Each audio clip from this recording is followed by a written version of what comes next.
Today I would like to take a look at how we can create custom LFO curves inside of the MC-707.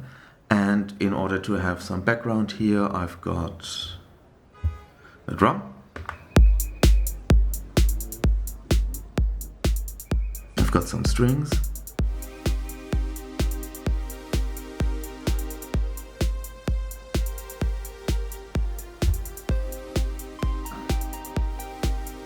And a melody. So the melody is the one we're going to keep, but we're only going to keep the notes and not the sound.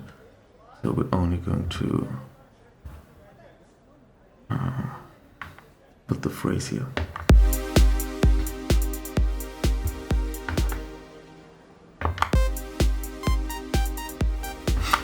Okay, I'm going to prepare it a little bit, make it longer, so you can grab a cup of coffee, and we'll see you in a little bit.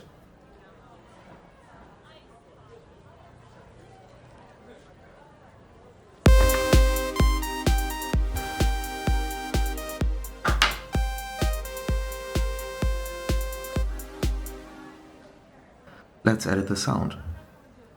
I'm going to go into the sound edit menu.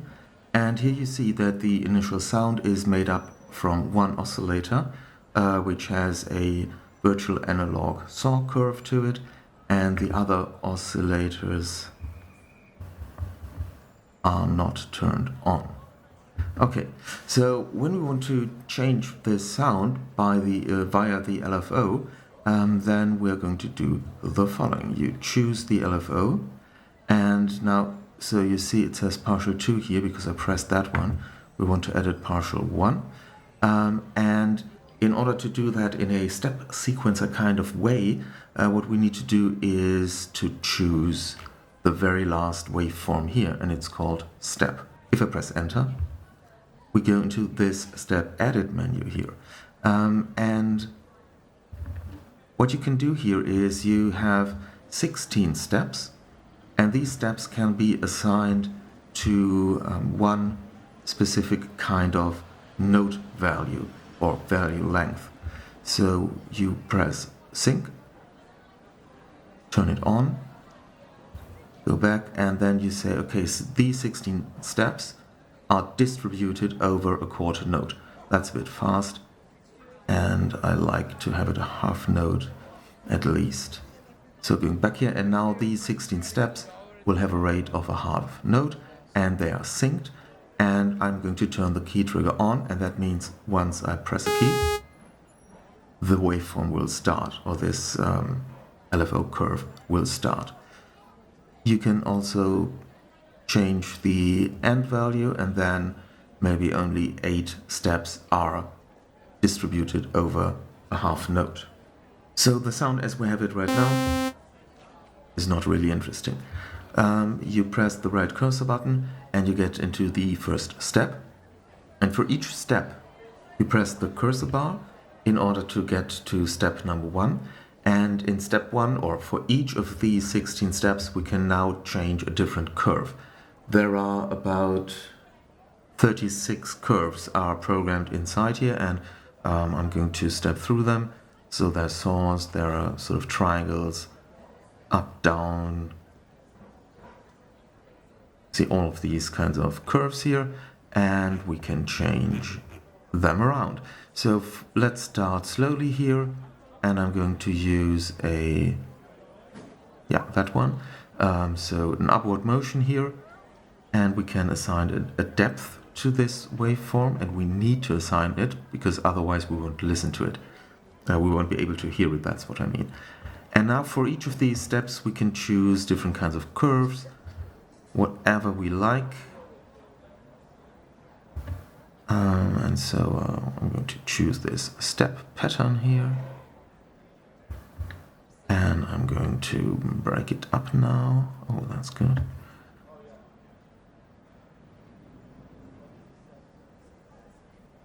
Ha! So let's see if we hear what we expect.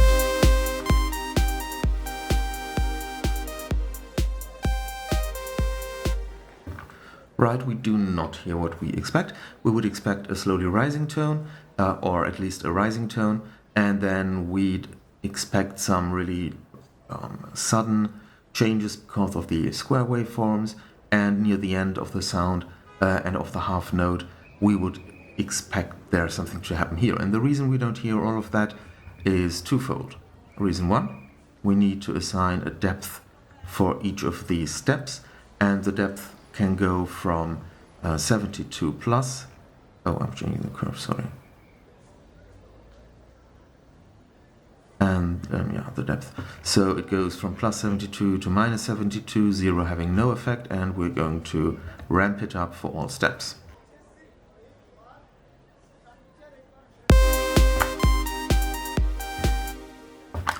Still nothing.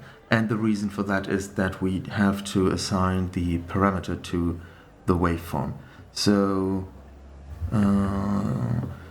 we choose this cutoff frequency, and I'm going to lower it so it affects the lower parts of the sound.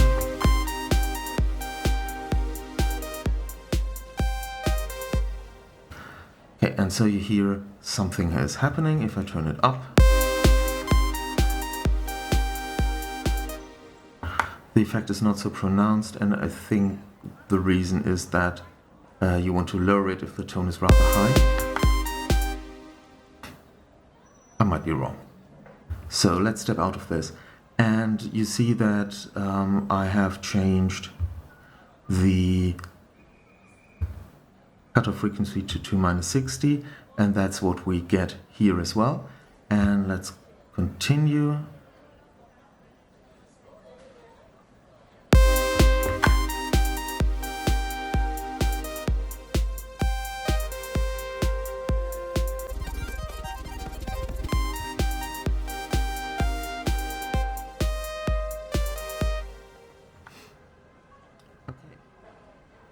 What I'm going to do is I'm going to step out of this one and transpose it an octave down.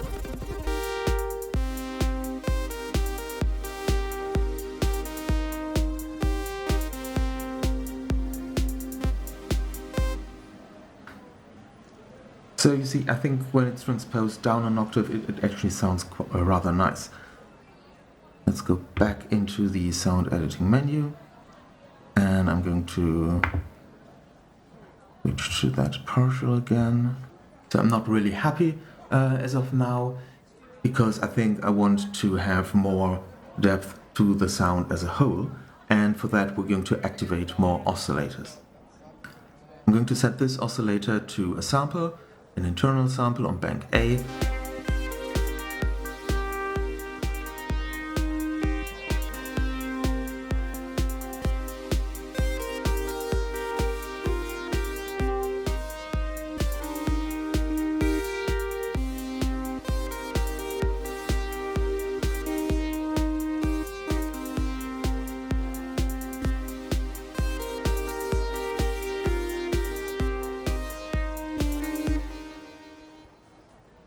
So as a conclusion and a short summary, we have used the initial tone and we have changed it around quite a bit. So the initial tone was a virtual analog synthesis oscillator and set to a sawtooth waveform. We haven't changed that.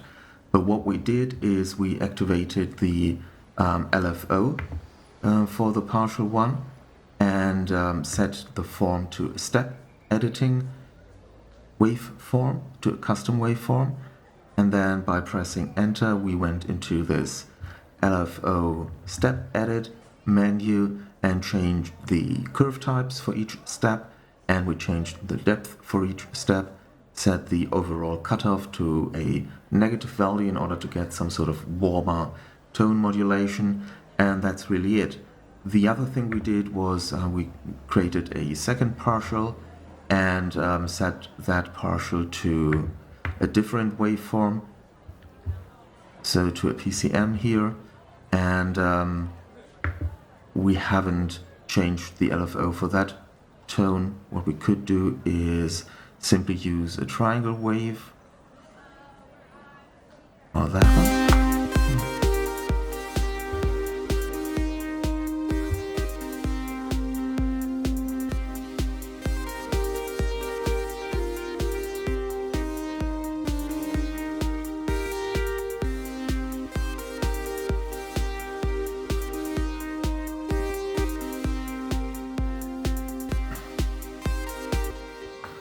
Yeah, I think I like that better.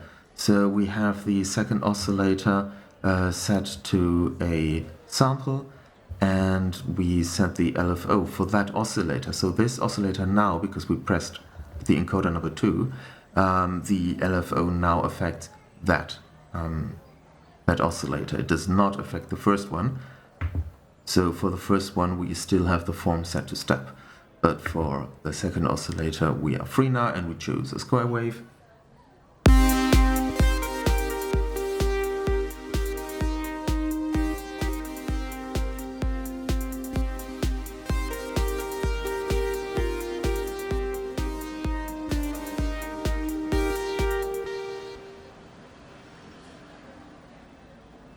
Okay, you guys, that's it for today. So I hope you had a bit of fun and maybe learned a little bit, and I'll see you soon. So bye bye.